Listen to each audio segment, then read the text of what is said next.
Good morning, grade 7s, and welcome back to WorksheetCloud. I do hope that you've had a good long weekend and that you're ready for our lesson for today. So we're looking at the word of the day and we're looking at apostrophes. So I just love that little cartoon. She goes to the apostrophe table. I really want one. I just don't know where to put it. And I think sometimes it can be confusing. So we're going to try clear that up today. So your word for the day is sedentary. And it means accustomed to sit or rest a lot, have very little exercise. And I think most of us now during lockdown are having a bit of a sedentary lifestyle. So you can use it as in his sedentary habits or a sedentary person. So go ahead and try use it somewhere today. Right, so we're looking at apostrophes. There are two different types. We've got apostrophes of contraction and of possession. And I love this one. It says, I'll never date another apostrophe. The last one was too possessive. So look at contractions. These are the easy ones. So we're going to nip through this quite quickly.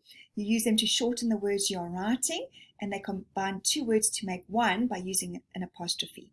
So that's like the word can't. So it was cannot, and it became can't. So we'll look at some of those quickly. And then our focus today is going to be on possession. So that's to show ownership of a noun by using an apostrophe. So let's take a look. So for example, if we look at contractions, a contraction is one word made from two words. The first word usually stays the same. There's obviously some exceptions to the rule. Certain letters are taken out of the second word, and an apostrophe will fill the space of the missing letters. So you really need to make sure sometimes when I'm looking at somebody's piece of work, especially if they're writing an essay or a descriptive paragraph, they often just put the apostrophe anywhere. So just make sure that wherever you take out the letter, for example, we take out the O over there, that is where you put your apostrophe. So is not becomes isn't. Right. And if we look at this sign, typical mistake, were open. So maybe that's during lockdown now they're wanting to say were open, but I guarantee that that's actually not what they were meaning to say. They were meaning to say we are open. So they forgot the apostrophe over there. We are open, and so past tense were open. They wouldn't have a sign because there's no need to have a sign to say that you were open. You really want a sign to say we are open, and obviously so important to make sure that you've got the correct apostrophe in the correct place. Right, so just take a look. The bee has drank too much nectar. He must not fly directly to the hive or else he will be in trouble. So just a quick recap. You could say the bees drank too much nectar, so that's bee has. So the apostrophe there shows that we've taken some letters out. He must not fly. There we've got must, and then the not where the O was, that's where you put the apostrophe mustn't. And then he will becomes he'll. You've taken the WI out, and that's where you put your apostrophe. So quite quick and easy. I don't want you to get confused when we come to possessive apostrophes, which I'll show you when we get there. So where to put the apostrophe can sometimes be a problem, but there's certain rules which apply. It's actually called an apostrophe of omission, and omission means to leave out. So there we go again, just to recap. Do not becomes don't. Look where the O is taken out or omitted, and that's where you put your apostrophe. Should have becomes should have, and you are taking out the HA, and that's where your apostrophe of omission goes, where you've omitted some letters. Right, so let's take a look here. Obviously, there are always some exceptions to the rules. So look here. We've got we are becomes apostrophe R. So there's the R, becomes apostrophe R. Had becomes apostrophe D. You take out the H and the A. Shall and will are written as apostrophe L. Wheel. Have is written as, so have, apostrophe IV, I, have, I've. Not is written as the N, apostrophe T, so you take out the O, and so like do not becomes don't. And as I said, be careful that you don't mix up the possessive apostrophe, which also ends in apostrophe S, but we'll go there now and you'll get to learn a bit more. So if we take a look here, you've obviously got some exceptions. Will not is not won't, it's won't, exactly. So there's a complete exception to the rule. You're not just taking the O and saying won't, you're saying will, won't. And then same thing, cannot. You've taken out quite a few here. cannot, can't, and shall not, shan't. We don't use shan't quite a lot. We normally use won't. Apostrophes of omission or contraction can also show missing numbers, so you can do that. Instead of saying the 1990s, you can just say apostrophe the 90s. So this is where you get to try out. I just want you to look at number 1 to 6, and remember you need to have a piece of paper and a pen.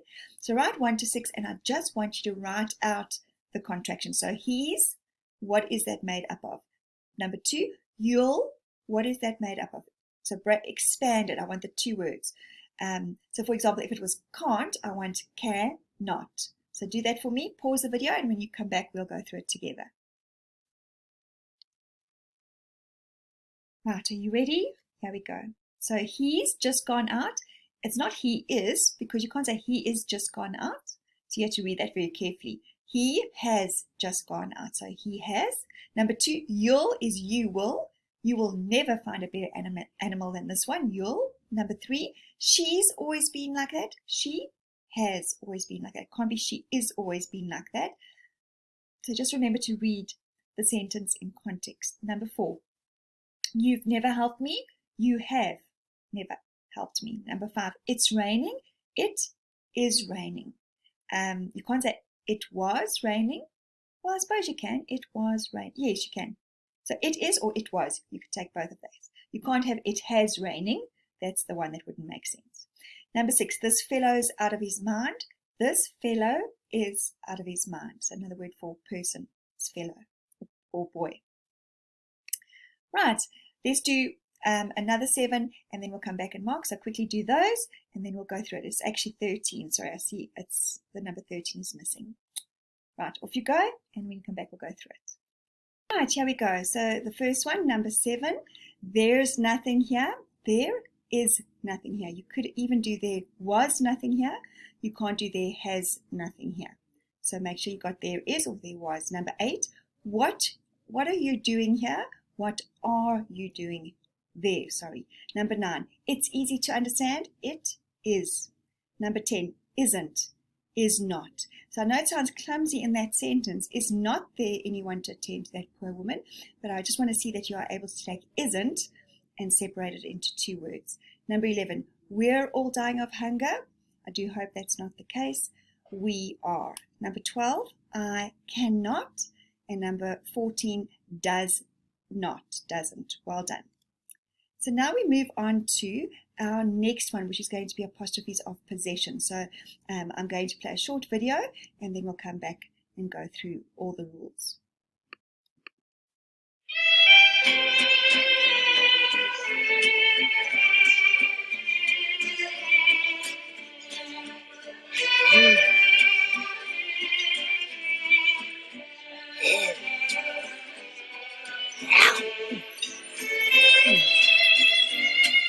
Oh, the waiter ate the customer's breakfast.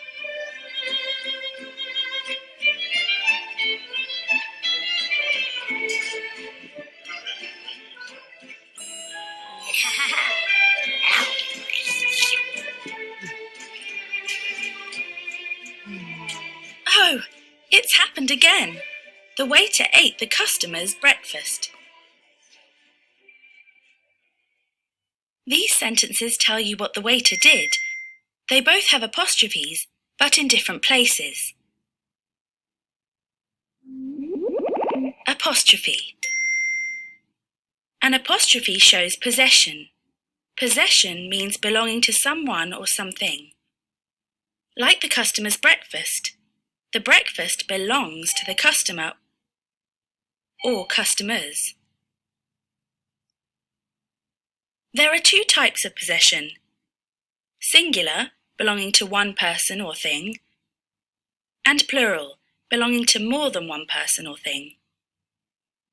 Let's start with singular possession. The waiter ate the customer's breakfast. In this sentence, there is breakfast for one customer. The breakfast belongs to one customer. This is singular possession.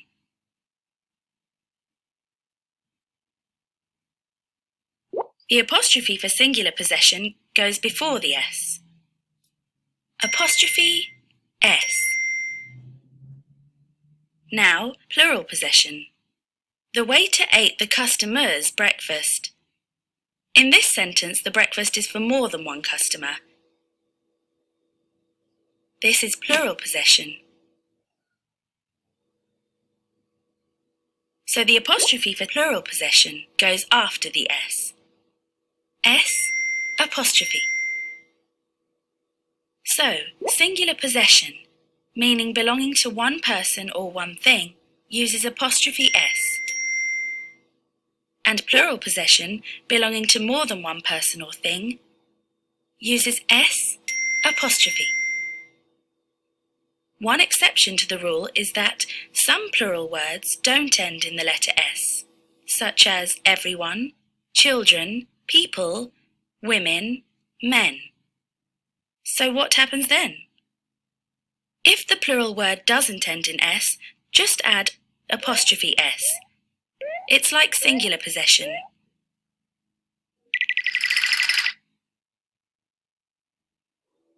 The customer ate the waiter's tray. If there's only one waiter, then it's singular possession, and the apostrophe goes before the S. The waiter ate the customer's table. If there's more than one customer, it's plural possession, and the apostrophe goes after the S. Everyone's meal was ruined. Everyone is an exception to the rule. It's a plural word that doesn't end in S, so you add apostrophe S.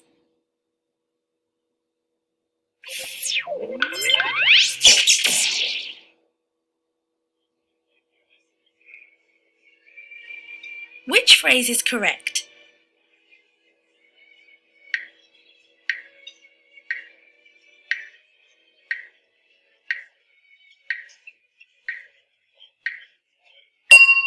The monster's boots.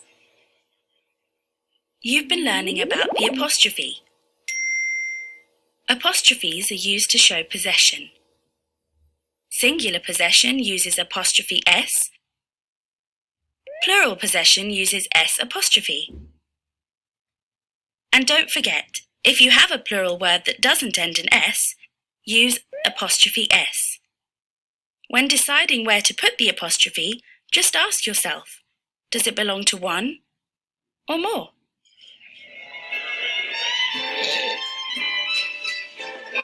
Right, there we go, guys. So let's move on. Right, so now we're going to look at the rules. So rule number 1 was if it's one person. So then it's at the end of a person or its name, and remember to add apostrophe S. So I always think of the number 1, that the apostrophe sometimes looks like a number 1, so belonging to one. So there's the umpire's hat, so one umpire. Tiger Woods golf clubs, there's only one of them. Number 3, Alonso's game, apostrophe S. And the girl, just her ballet shoes, one girl's ballet shoes. So the shoes belong to the girls, the game to Alonso, golf clubs to Tiger Wood, and the umpires, the hat belongs to the umpire. So let's now actually put this into practice. So I want you to take a look at these 5 sentences, put the apostrophe in where it shows something belonging to someone, and when we come back, we'll go through it together.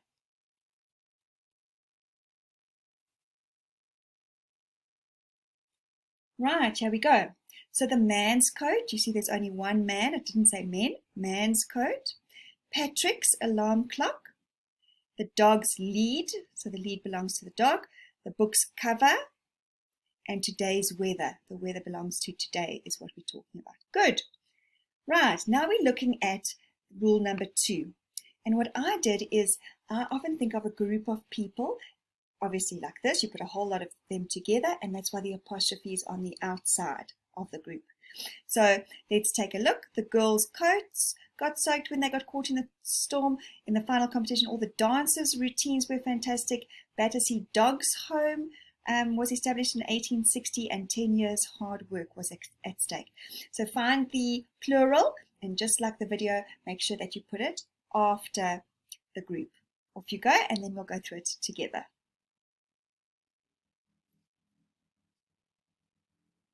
Right, let's see how you've done. Right, so girls' coats, can you see there? It's a whole group of girls, so the apostrophe is after the S, coats. In the final competition, all the dancers, so the apostrophe is after the S. A whole lot of dogs, so the home belongs to the dogs, and a whole lot of years, it's after the S. Well done, guys. Right, so let's take a look at rule number 3. So rule number 3 is if there's a group of people and things not ending in S. And in the video, she already spoke about it, like people, children, men, women. So take a look. We've got teams. Okay, a team is plural because you've got a team of players. So it doesn't end in an S. So that's why you put apostrophe S. The rugby team's boots. Children is already plural, so it's apostrophe S. Relays, battens. So when you're running a relay, it's already got 4 in that team. So relays, battens, and team's victory. So let's go on and look at one of the other rules. This one is also quite easy. It wasn't mentioned in the video, but biblical names or classical names, so your names from the Bible or from Shakespeare, if they already end in S, you just add an apostrophe. So Jesus' food, you don't say Jesus's food, and Hercules' strength, not Hercules' strength. And the same as these. If you've got a name that ends in an S, like James or Mr. Cross, those aren't classical or biblical names, so they need an apostrophe S. And that's where it sounds a little bit odd, but it is correct. James's bag, Mr. Cross's book. So that's rule number 5. And then our very last rule is sometimes we put groups together. So we've got 2 names, like in the example, Claire and Katie's suite, Paul and Chris's home.